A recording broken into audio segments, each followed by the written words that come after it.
ராணிப்பேட்டை மாவட்டம் மேல்விசாரம் அருகே 6வது வார்டு பகுதியில் பல வருடங்களாக நீடித்துக் கொண்டிருக்கும் இந்த அவலநிலை உருவாகி உள்ளது. மழைக்காலங்களில் கழிவுநீர் தெருக்களில் தேங்கி நிற்கும் அபாயம் ஏற்பட்டுள்ளதால் பலமுறை புகார் அளித்தும் இதுவரை எந்த ஒரு நடவடிக்கையும் எடுக்கப்படவில்லை என 2 முறை வார்டு கவுன்சிலர் தேர்ந்தெடுக்கப்பட்ட நபர் எந்த அக்கறையும் கொள்ளவில்லை. வார்டில் வசிக்கும் மக்கள் வேதனை தெரிவித்தனர். மிக மோசமாக மாறும் 6வது வார்டு இப்பொழுது நடக்கும் திமுக ஆட்சியிலாவது இந்த தெருவை சரி செய்ய நடவடிக்கை எடுப்பார்களா என மக்கள் எதிர்பார்த்துள்ளனர். இது குறித்து கூடுதல் விவரங்களோடு நமது செய்தியாளர் பாரூக் பாஷா களத்தில் இருக்கிறார். தற்பொழுது பார்ப்போம்.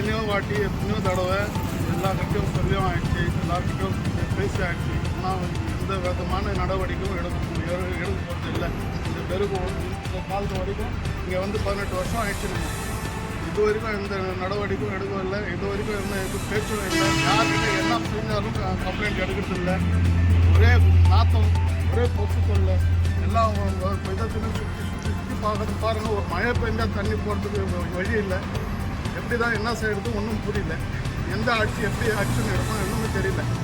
ஒரு 10-15 பேர் சேர்ந்து பேசினா தான் உங்களுடைய தீர்ப்பு கிடைக்கும்னு நான் ரொம்ப நினைக்கிறேன். நல்லா தான் அவங்களுக்குலாம் இந்த மாதிரி இந்த சேருமாக இருக்குது. இந்த வண்டியும் போகிறதுக்கு வழி இல்லை.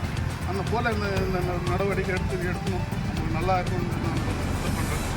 மற்றபடி செய்திகளுக்காக ராணிப்பேட்டை மாவட்ட செய்தியாளர் பாரூக் பாஷா. இது இந்த தெருவின் அவல நிலையை பாருங்கள்.